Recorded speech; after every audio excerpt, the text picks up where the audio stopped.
The Battle of Nashville was fought on December 15th and 16th, 1864. It was a decisive Union victory.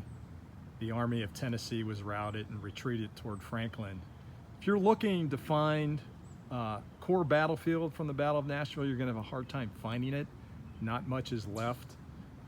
The battlefield is largely built over houses, office parks, you name it.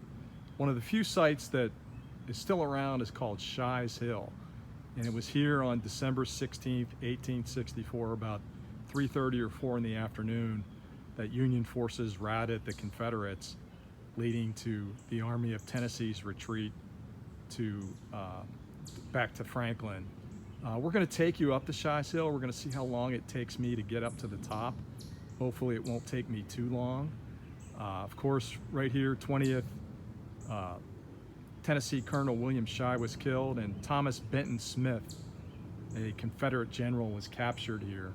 So we're going to walk up to the crest, I guess you call it, and you can only imagine what this was like December 16th, 1864, as Union soldiers charged up this hill. Again, this is one of the few spots on the battlefield that has been saved from development. Union forces again charged up this hill on the afternoon of December 16th, 1864. There's a monument down there to the Minnesota soldiers who fought here, among them the 10th Minnesota, 7th Minnesota, and I think the 5th Minnesota too.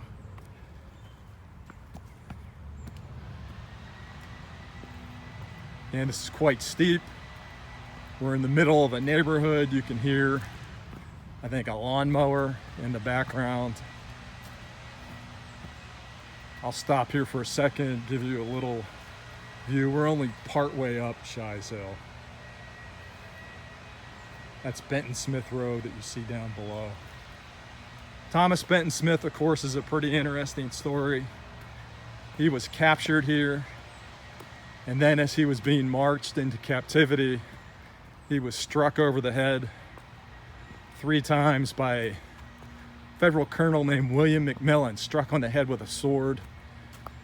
Grievously wounded, his brain was oozing from the wound, and miraculously he survived that, survived imprisonment in 3 Union prisons, survived the war, but he was not quite the same. After the war, he ended up spending 47 years in an insane asylum in Nashville. Really tragic story. Thankfully, I'm in semi-decent shape as we make this climb. Whoa. We'll stop here, give you another view. Again, Union soldiers charged up this hill.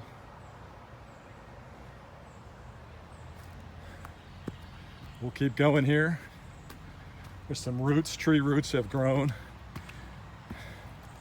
And this is preserved by the Nashville Battlefield Preservation Association. Here we go, we're getting closer.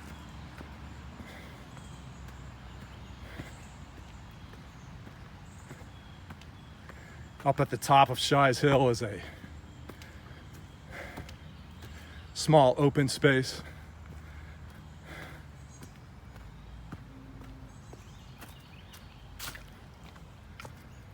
We're almost there.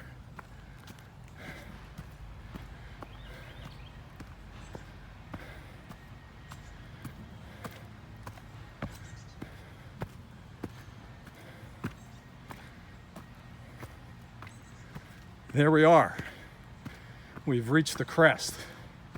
Thankfully not under fire like Union troops were on December 16th, 1864.